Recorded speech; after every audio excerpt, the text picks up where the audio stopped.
Now that Congress has passed President Trump's tax and spend plan, the administration has billions of dollars to fuel and to fund its immigration crackdown. But do Americans want more of that? A Gallup poll that we've been covering suggests they do not. Included in that number, that 62% of Americans who disapprove of how Donald Trump is handling immigration are many Republicans.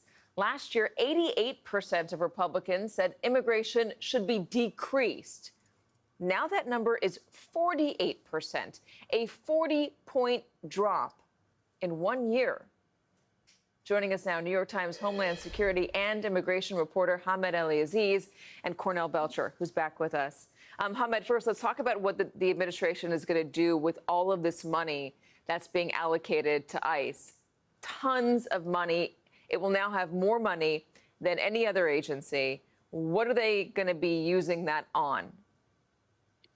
Well, it'll give them the ability to hire thousands of new ICE officers and agents to help them carry out President Trump's promises of mass deportation. But crucially, they'll be also allowed to expand immigration detention, potentially holding up to 100,000 immigrants across the United States. That is a limiting factor right now for the administration in ramping up deportations, because detention is key in getting people out of the United States. They need to hold people in ICE custody before deporting them. So right now they're operating around 60,000 beds across the United States. This money could allow them to extend it to 100,000. And Tom Homan, President Trump's border czar, has said that he wants that 100,000 number by the end of the year. But they could only get people out as fast as they can process them through the courts.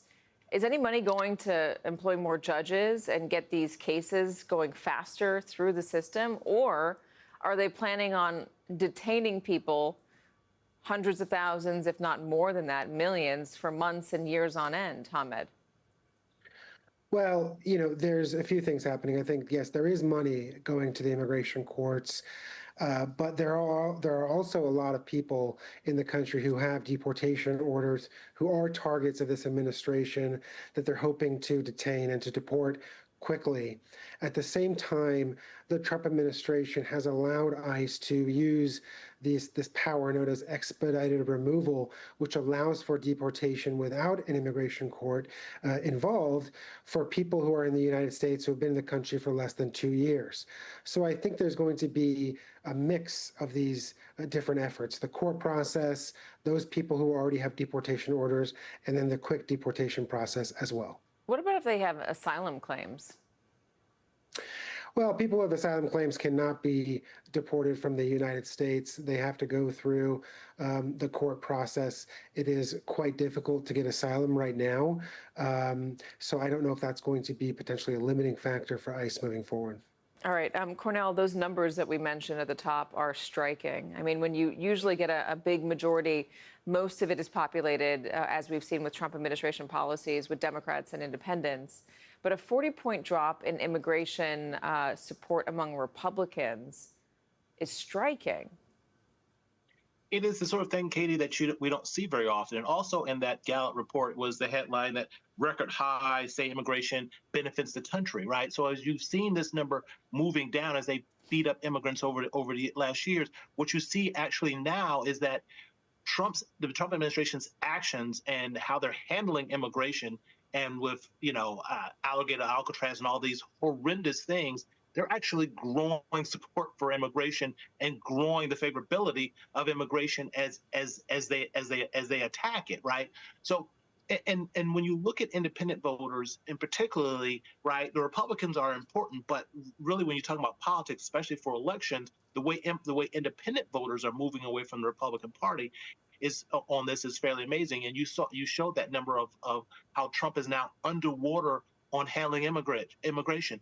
Katie, we've talked about immigration for several years going into the last presidential election and beyond that, and how Republicans have owned this issue and how they've pounded this issue, and they've used this issue against Democrats, and it's helped them cobble together a victory here. This is now, they're going to go into a midterm where the Americans have turned on them on one of their foundational issues that they've used over years and years. I have seldom seen such a quick turnaround, such a quick collapse of what has been a pillar of whether it be a Democrat or the Republican Party's brand in such a manner. Do you have any advice for Democrats on how to seize this issue and make it a Democratic Go strong on the point? offense. Absolutely, go on the offense. Look, I've sat around enough focus groups and strategy tables with congressional Democrats, and we played defense on immigration. Right, we've been trying to inoculate ourselves from attacks on immigration. This is an opportunity for Democrats now to take the high ground and put Republicans on the defensive about what the Trump administration is doing to harm this country and how they're handling this immigration policy, which is not at all helpful and, quite frankly, many feel is immoral. I know that Democrats and Republicans have seen this as a good campaign issue for many years, but what Americans want is comprehensive immigration reform that goes through Congress. Certainly. Cornell Belcher, Ahmed Ali Aziz, thank you for bringing us the reporting. We appreciate it. And right now in Pittsburgh, President Trump is making remarks at an energy and innovation event where he will announce a $90 billion investment in artificial intelligence and energy for Pennsylvania.